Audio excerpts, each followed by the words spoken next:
Hello student, welcome my channel let's education. I am Meenakshi Pal और आज की जो क्लास है स्टूडेंट वो है 10 जुलाई सन 2022 करंट अफेयर्स की। 10 जुलाई की जितने भी इंपॉर्टेंट क्वेश्चन है आज हम इस क्लास में डिस्कस करने वाले हैं, ठीक है। और स्टूडेंट ये क्लास जो आपके सभी एग्जाम के लिए बहुत ही ज्यादा बेनिफिशियल है, चाहे वो सुपर टाइट हो, लेखपाल हो, यूपीएसएससी पैट का एग्जाम हो, ठीक है। सभी के जो आपके करंट अफेयर्स है वो यहाँ से कवर हो जाएंगे।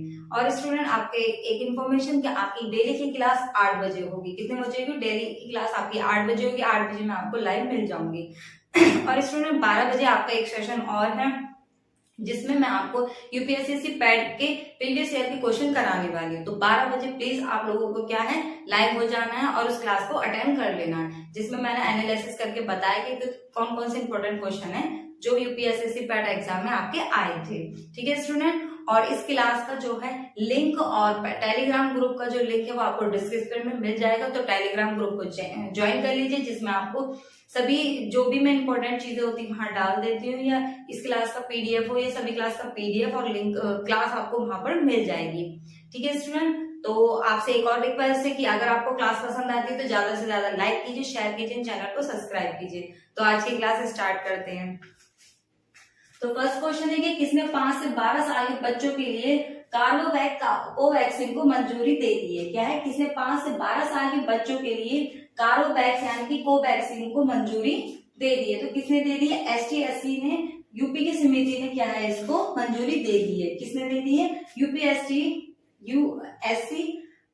के यूपी समिति ने इसको मंजूरी दे दी है, ठीक है। इसने सिर्फ मंजूरी दी गई है, अभी ये इस बात की पूरी अथॉरिटी नहीं मिली गई है डब्ल्यूएचओ के द्वारा कि इस टीकाकरण को क्या है शुरू करवा दिया जाए, ठीक है स्टूडेंट। तो अब बात कर लेते हैं नेक्स्ट क्वेश्चन की। तो आरबीआई ने किस बैंक पर 70 लाख का जुर्माना लगाया है? क्या है? आरबीआई बैंक ने किस बैंक पर 70 लाख रुपए का जुर्माना लगाया है? तो किस पर लगाया है? बैंक ऑफ इंडिया पर लगाया है, ठीक है। मैंने ये तो बता दिया आपको कि बैंक ऑफ इंडिया पर आरबीआई ने 70 लाख का जुर्माना लगाया, लेकिन क्यों लगाया है? क्योंकि इसने क्या करा है, जो आरबीआई उसकी गाइडलाइन को पूरा नहीं किया है, क्या है, और अपनी केवाईसी के रूल को भी फॉलो नहीं किया है, ठीक है। इसने अपनी केवाईसी के रूल को भी फॉलो नहीं किया है और प्लस क्या है, आरबीआई की गाइडलाइन को पूरा नहीं किया गया है, जिस वजह से इस पर क्या लगाया गया है, जुर्माना लगाया गया है, ठीक है। अब बात कर लेते हैं किसकी? बैंक ऑफ इंडिया की। तो बैंक ऑफ इंडिया की स्थापना हुई 7 सितंबर 1906 को हुई है। क्या हुई है? 7 सितंबर 1906 को हुई है। इसका हेडक्वार्टर कहाँ पर है? मुंबई में है। और इसके जो सीईओ हैं वो कौन है? अतनु कुमार दास है। कौन है? अतनु कुमार दास है। अब बात कर लेते हैं नेक्स्ट क्वेश्चन की, यानी कि थर्ड की। तो विदेशी मुद्रा भंडार में कितने अरब डॉलर की गिरावट दर्ज की गई है? क्या क्या है कि विदेशी मुद्रा भंडार में कितने अरब डॉलर की गिरावट दर्ज की गई है? तो कितने की गई है? 5000 अरब डॉलर की गई है। कितने की गई है? 5000 अरब डॉलर की गई है। 1 जुलाई को मैंने आपको बताया था कि इसमें जो बढ़ोतरी हुई थी, तो बढ़कर ये कितना हो गया था? 588.314 हो गया था बढ़कर, ठीक है। क्या? विदेशी मुद्रा भंडार, ठीक है, ये 1 जुलाई में हो गया था। और 24 जून में क्या हो गया था? 24 जून में 2.734 अरब डॉलर बढ़ गया था और बढ़कर कितना हो गया था? 593.323 अरब डॉलर हो गया था, ठीक है। यानी कि क्या था, ये बढ़ गया था जून में। फिर जुलाई में क्या हो गया था? फिर घट गया। और अब क्या हुआ? अब ये 5000 डॉलर और घट चुका है, ठीक है। अब मैं आपको बता दूं कि ये विदेशी मुद्रा भंडार क्या होता है। विदेशी मुद्रा भंडार का मतलब ये होता है स्टूडेंट, अगर हमारे देश से माल किसी दूसरे देश में जाता है, कोई भी सामान जाता है, तो वहां से जो वहां उनकी करेंसी आती है उसे विदेशी मुद्रा भंडार कहा जाता है। वहां की करेंसी हमारे देश में रखना, तो वो क्या होगा? विदेशी मुद्रा भंडार कहलाता है, ठीक है। अब बात कर लेते हैं नेक्स्ट क्वेश्चन की, यानी कि फोर्थ की। तो फोर्थ है कि एसबीआई बैंक ने किस विशेष शाखा को खोलने के लिए किस राज्य के साथ समझौता किया है? क्या है?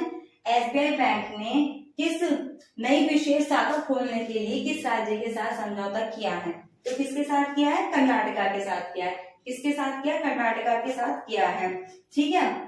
अब जो एसबीआई बैंक है वो अपनी नई ब्रांच यानी नई शाखा खोलना चाहती है और उसके लिए उसने कर्नाटका के साथ क्या किया है? समझौता किया है। अब बात कर लेते हैं एसबीआई बैंक की। तो एसबीआई बैंक की स्थापना कब हुई है? 1 जुलाई को हुई है, ठीक है। 1 जुलाई 1955 में हुई है।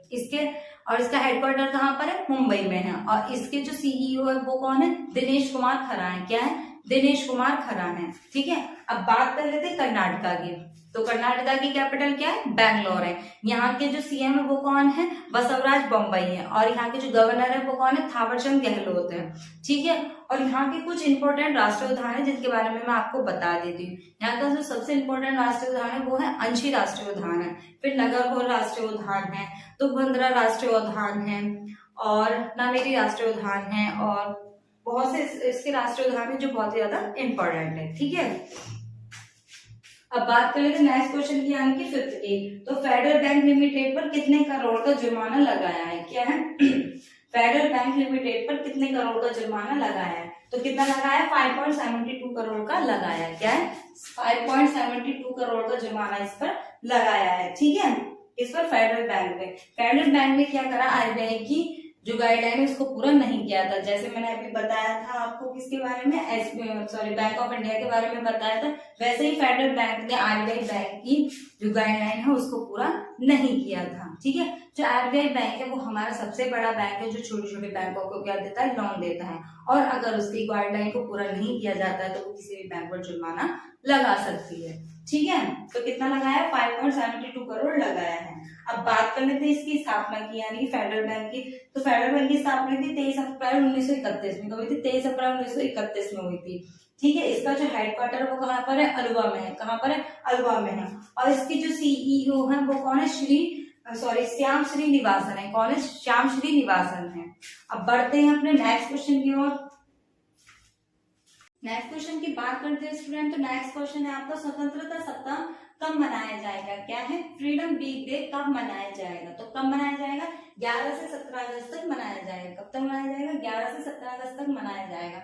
जो देश में अमृत महोत्सव चल रहा है उसके उपलक्ष्य में ही इसको मनाया जा रहा है। स्टूडेंट सबको पता है हमारा देश 15 अगस्त 1947 को क्या हो गया था? आजाद हो गया था। तो इसी वीक को मनाने के लिए 11 से 17 अगस्त तक की क्या है, इसको एक रैली निकाली जाएगी जिसमें 3 करोड़ झंडों का क्या कराया जाएगा? अभियान चलाया जाएगा। ठीक है। और हर घर में झंडा अभियान योजना चलाई जाएगी, अभियान चलाया जाएगा झंडों के द्वारा। ठीक है। किस खुशी में कराया जाएगा? हमारी आजादी की खुशी में कराया जाएगा और अमृत महोत्सव के उपलक्ष्य में कराया जाएगा। ठीक है। अब बात कर लेते हैं नेक्स्ट क्वेश्चन की, यानी कि किस देश के प्रधानमंत्री ने इस्तीफा देने की घोषणा की है? क्या है कि किस देश के प्रधानमंत्री ने इस्तीफा देने की घोषणा की है? तो किस देश के प्रधानमंत्री ने इस्तीफा देने की घोषणा की है? श्रीलंका के। श्रीलंका के जो रनिल विक्रम सिंघे हैं, उन्होंने क्या कहा है कि वो अपने पद से इस्तीफा दे देंगे। इससे पहले जो यहाँ के प्राइम मिनिस्टर रह चुके गोटाबाया राजपक्षे, उन्होंने भी क्या कर दिया था? इस्तीफा दे दिया था। इस्तीफा देने का कारण यह है जो श्रीलंका है वो अपने बहुत ही ज्यादा अर्थव्यवस्था से क्या है? संकट से जूझ रहा है, यानी कि जो वहाँ की अर्थव्यवस्था है वो बहुत ही ज्यादा खराब चल रही है, जिसके कारण आकर दबाव में पीएम जो है वो क्या कर रहे हैं? अपने पद से इस्तीफा दे रहे हैं। वहां की जनता जो अपने पीएम को बिल्कुल भी सपोर्ट नहीं कर रही है और उस पर दबाव बना रही है कि वो अपने पद से इस्तीफा दे रहे। और इसी कारण क्या करा है यहाँ के प्रधानमंत्री रनिल विक्रम सिंघे ने फैसला लिया है कि वो अपने पद से इस्तीफा दे देंगे। ठीक है। अब बात कर लेते हैं श्रीलंका की। तो श्रीलंका की कैपिटल क्या है? कोलंबो है। ठीक है। यहाँ के प्राइम मिनिस्टर मैंने आपको बता दी रनिल विक्रम सिंघे हैं। और यहाँ के जो राष्ट्रपति हैं वो कौन है? वो है महेंद्र राजपक्षे। ठीक है। और स्टूडेंट एक खाड़ी पड़ती है जो भारत और क्या है श्रीलंका को जोड़ती है, तो उसे बोला जाता है पाक की खाड़ी। क्या बोला जाता है? पाक की खाड़ी बोला जाता है। ठीक है। और इसे हिंदी में जलडमरू भी बोला जाता है। क्या बोला जाता है? जलडमरू भी बोला जाता है। ठीक है। अब बात कर लेते हैं नेक्स्ट क्वेश्चन की, यानी कि 8th की। तो 8 कहता है कि किस देश के अधिकारियों ने बोरोमाइट नामक संभावित विनाशकारी परजीवी प्लेग को रोकने के लिए लाखों मधुमक्खियों को मार डाला है? यानी कि वो कौन सा देश है जहाँ के अधिकारियों ने बोरोमाइट नामक जो है विनाशकारी परजीवी प्लेग को रोकने के लिए लाखों मधुमक्खियों को मार डाला? तो कौन सा देश है? वो ऑस्ट्रेलिया में। ऑस्ट्रेलिया में अधिकारियों को ये लग रहा है कि वहां की जो मधुमक्खियां हैं वहां से क्या हो रहा है? प्लेग रोग फैल रहा है, जिसके कारण उन्होंने लाखों मधुमक्खियों को मार डाला है। तो कौन सा देश है? ऑस्ट्रेलिया। अब बात कर लेते हैं ऑस्ट्रेलिया की। तो ऑस्ट्रेलिया की कैपिटल क्या है? कैनबरा है। क्या है? ऑस्ट्रेलिया की कैपिटल कैनबरा है। और यहाँ के प्राइम मिनिस्टर कौन है? एंथोनी अल्बानीज है। कौन है? एंथोनी अल्बानीज है। ठीक है। अब बात करते हैं नेक्स्ट क्वेश्चन की, यानी कि 9 की। तो किस देश की सरकार ने भीषण सूखे को देखते हुए पो नदी के आसपास के 5 उत्तरी क्षेत्रों में आपातकाल की घोषणा कर दी है?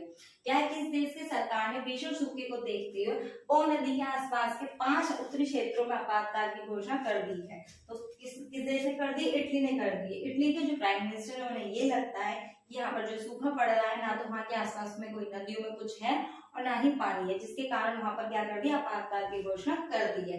अब बात कर देते हैं इटली की। तो इटली की कैपिटल क्या है? रोम है। क्या है? रोम है। और यहाँ की जो प्राइम मिनिस्टर है वो कौन है? मारियो द्राघी है। कौन है? मारियो द्राघी है। ठीक है। बात करते हैं नेक्स्ट क्वेश्चन की, यहाँ की 10 की। तो नाटो के 30 सहयोगियों ने स्वीडन और किस देश के लिए परिवहन प्रोटोकॉल पर हस्ताक्षर किए? क्या है? नाटो के 30 सहयोगियों ने स्वीडन और किस देश के लिए परिवहन प्रोटोकॉल पर हस्ताक्षर किए? कहने का मतलब ये जो नाटो के 30 सदस्य हैं या सहयोगी हैं, उन्होंने स्वीडन के अलावा एक देश को और ग्रहण करने के लिए हस्ताक्षर किए हैं। तो किस लिए किए? फिनलैंड के लिए गए हैं। फिनलैंड के लिए। अब बात कर लेते हैं फिनलैंड की। तो फिनलैंड की कैपिटल क्या है? हेलेंसिकी है। क्या है? हेलेंसिकी है। और यहाँ की जो प्राइम मिनिस्टर है वो कौन है? सना मरीन है। कौन है? सना मरीन है। ठीक है। तो स्टूडेंट ये थे आपके 10 जुलाई के इंपॉर्टेंट क्वेश्चन जो मैंने आज अपनी क्लास में डिस्कस करे हैं। तो आई होप आज की क्लास आपको पसंद आई होगी। तो इसे ज्यादा से ज्यादा लाइक कीजिए, शेयर कीजिए, चैनल को सब्सक्राइब कीजिए। इस क्लास की PDF आपको मिल जाएगी डिस्क्रिप्शन में, और टेलीग्राम ग्रुप का भी लिंक आपको डिस्क्रिप्शन में मिल जाएगा। तो टेलीग्राम ग्रुप को ज्वाइन कर लीजिए। ठीक है। आपकी डेली की क्लास 8 बजे होगी, और मैंने आपको बता दिया कि 12 बजे आपका एक सेशन है जिसमें UPSC पैट एग्जाम के प्रीवियस ईयर के क्वेश्चन में वहां पर कराने वाली हूँ। तो 12 बजे आपको लाइव मिलना है। ठीक है। आपको क्लास अटेंड करनी है। तो मैं लेती हूँ विदा आपकी अपनी क्लास में से। मिलते हैं नेक्स्ट क्लास में। Thank you so much.